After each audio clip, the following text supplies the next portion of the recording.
The popularity of a superhero can be attributed to many things. Sometimes it's due to their longevity since the Golden Age, sometimes they're marketed well, and sometimes they're just flat out awesome. But in some cases, fan favorites are glorified to a bit of an excess. So today we're exploring why, and we're counting down the top 10 most overrated superheroes. So let's jump right in.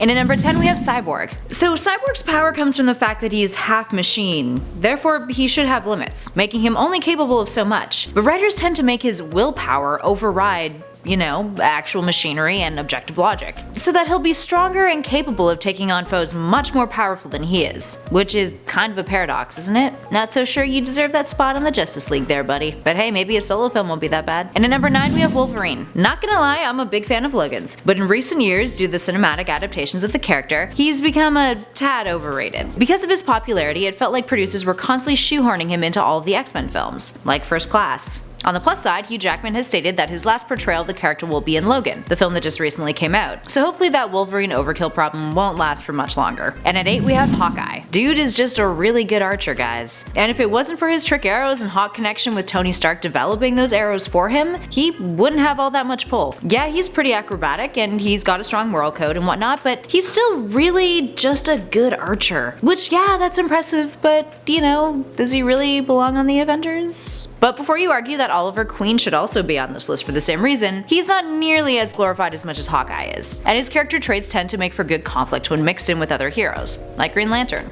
Up next at 7 we've got Rogue. So Rogue can absorb abilities, memories, personality, and physical characteristics of other characters via touch, which, yeah, makes her a really valuable member of the X-Men, but still that's kind of a major trump card. Any foe she faces, she can become their equal, so it makes her a little insufferable at times. Kinda like when you're playing Pokemon and your foe busts out a Ditto and that's just like, dude, come on, that's a cop-out move. Like the same thing, but with X-Men, sort of. And at 6 we've got Gambit. Dude throws card projectiles. Come on guys, just cause you 90s kids loved his trench coat in the cartoon and thought he looked really cool doesn't mean he deserves to be glorified as one of the best X-Men. Alright, to be fair, his power is the ability to control and manipulate pure kinetic energy, which is rad, but he's kinda douchey about the whole thing. His whole tortured soul act may have some readers compelled, but let's not forget that he used to be a huge player. And at 5 we have Deadpool. Okay, before you guys get your panties in a knot, 2 words: plot armor. Not going after his personality here, he's awesome in that respect and I think his fighting tactics are also awesome. And he's consistently great in the comics and the recent film adaptation. We do not talk about Wolverine origins here guys, none of that. But over the years Deadpool has been given some tools that make him really hard to defeat. First off, he's immortal, he has a magical satchel that allows him to do a bunch of things, and he can teleport, and he was given a sword that allows him to kill gods. So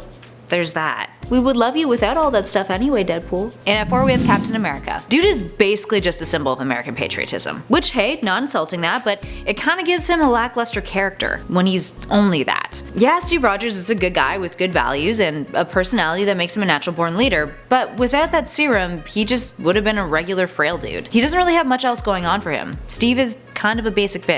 And that whole he's now a fascist and a Hydra agent who can lift Thor's hammer? Yeah, no. And at number 3 is Iron Man. Okay, before I begin, just want to point out that yes, Tony Stark is pretty damn cool, and yes, his Iron Man suit is incredibly impressive. That being said, Tony kinda sucks as a person. He's the quintessential capitalist, and unlike Batman, who he's often compared to, he doesn't have any impressive physical capabilities outside of the suit, minus his genius level intellect, but these days everyone has genius level intellect in comics, so... Stan Lee literally created the character in an attempt to give fans a hero that they didn't want. And I quote, "I thought it would be fun to take the kind of character that nobody would like, none of our readers would like, and shove him down their throats and make them like him. And he became very popular." Yeah, I'll just leave you guys with that. And at number 2 is Batman. Batman is a fantastic character, tragically complex and rigid in his code. Bruce has many dynamic characteristics that have resonated with fan bases for decades, despite some of his campier time periods. So the reason why he's overrated? It has to do with all that plot armor that writers tend to give him. Let's throw him in a fight with Superman and let him defeat the Man of Steel? Yeah, sure. He can invent anything. He's the world's greatest detective with genius level intellect, so he can come up with a solution to literally anything. Therefore, he can defeat anyone. And that's kind of unrealistic, isn't it? Sorry, Bats. And finally at number 1 is Superman. Well, you can't say you didn't see this one coming. The Man of Steel is an obvious choice for a number 1 spot. But to be fair, historically he is arguably the most important superhero, his creation having spawned superheroes to begin with. And he can basically do anything. He's totally infallible, from a power standpoint, not gonna touch his personality flaws, that's a whole other video, and is capable of defeating almost any foe. So it's clear why he has the popularity he's gotten. But these reasons have many downsides too. The Death of Superman arc from 1992 basically ruined death in comic books, making it inconsequential. And whenever he's introduced into a fight, he's sort of a trump card, making any battle he's involved in, well, predictable and lacking of true conflict. Sorry guys, it's true. So there we have it. What do you guys think? Are there any other heroes you all think are wildly overrated? Let me know in those comments below. But for now, I'm Kelly Pally and you've been watching Top 10 Nerd. I'll catch you guys in the next one.